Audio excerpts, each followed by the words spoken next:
the sale has finally been approved. It's been announced. The Board of Governors has unanimously approved the sale and relocation of the Arizona Coyotes. And they will be rendered inactive,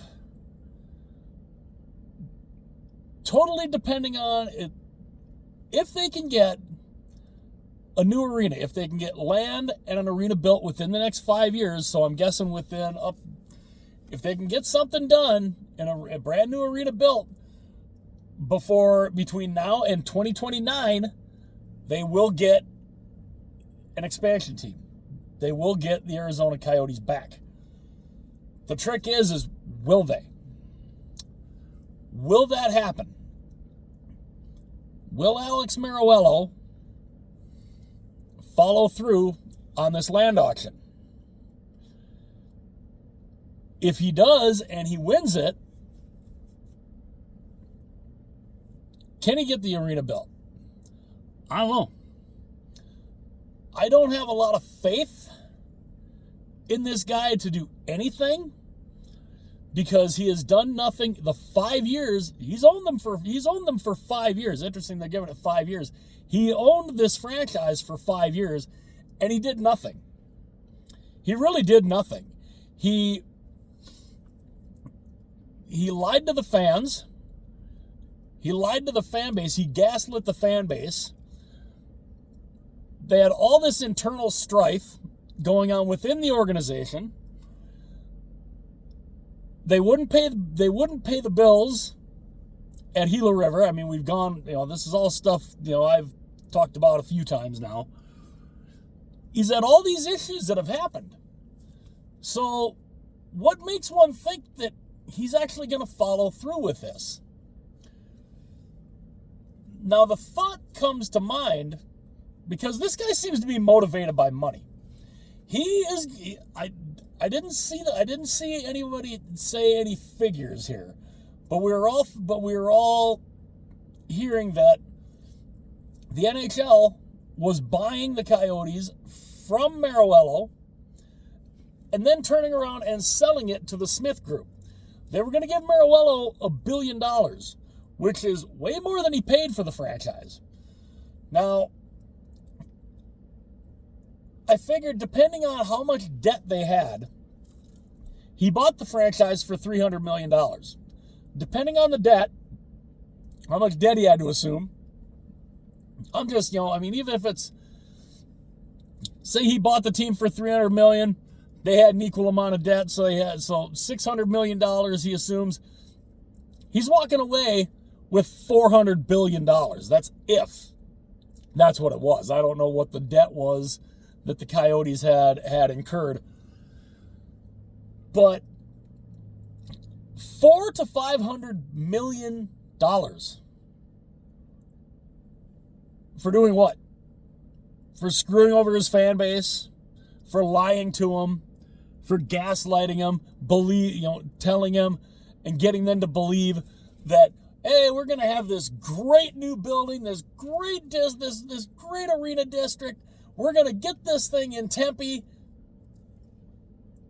I mean, I had hopes that the Tempe thing was going to work. I wasn't sure if it would have passed. I thought if it would have passed, awesome. Then they're well on their way and they're going to be staying. When that died, when that vote failed and failed overwhelmingly,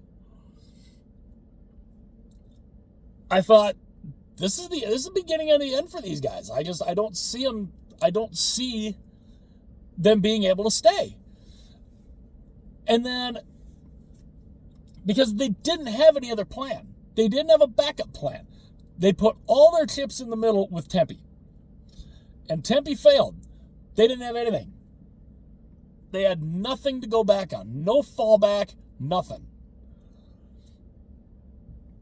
The league comes to him, and he kept telling the league too, we've got a plan, we're gonna get this figured out, yada yada yada, blah blah blah blah blah. He had nothing. And then he comes forward, oh, we got this, there's this piece of land in North Phoenix, right off of, 101 and Scottsdale Road, and all this. And he had told the league this like almost a year prior, or like right after the Tempe vote. He said, well, we got this other piece of land that we're looking at. Well, and the league put the deadline of the first of the year, January 1st, 2024. Oddly enough, my brother's birthday. God rest his soul. That was the hard date. That was the date. And I remember saying in a video that I wish the NHL would put a hard deadline here on when to get this figured out. Come to find out, they did have a hard deadline. It was the first of the year. And when they went to him and asked him if he could guarantee that he could get this land and be able to build this arena, he told the NHL, no, I can't. So the NHL went and said, all right, that's it. We're done. And that's when they reached out to Ryan Smith and the Smith Entertainment Group in Salt Lake City and started to facilitate and get the ball rolling on this deal that has officially been announced today. And starting the 2024-2025 season, they will be known as, I'm guessing they're going to be known as Utah. I don't think they're going to call themselves Salt Lake City. But they will be playing in Salt Lake City. They'll be playing in the arena, same arena as the Utah Jazz. So them and the Utah Jazz will be sharing a building, and there's already been money set aside and approved for a brand new building for the Jazz and for this new team that will be fitted for hockey. And Ryan Smith seems like he's got all of his ducks in a row. He seems like he's got his stuff together. And, I kind of look forward to seeing, what this team's going to be, because they've got a lot of young talent. And also everything that went through the draft picks, the roster of players, contracts, everything organizational wise that had anything to do with the Coyotes, that all goes to Utah now. So it's going to be interesting to see exactly what this team from Utah can do. What kind of team are they going to be in the next couple of years? I think it could be interesting. The big question, does Arizona pull it off? Do they get a team back? Can Meruelo actually buy this land and build an arena there? Can he get it done in 5 years? I don't know. Love to know what you guys think. Do you think he can get it done?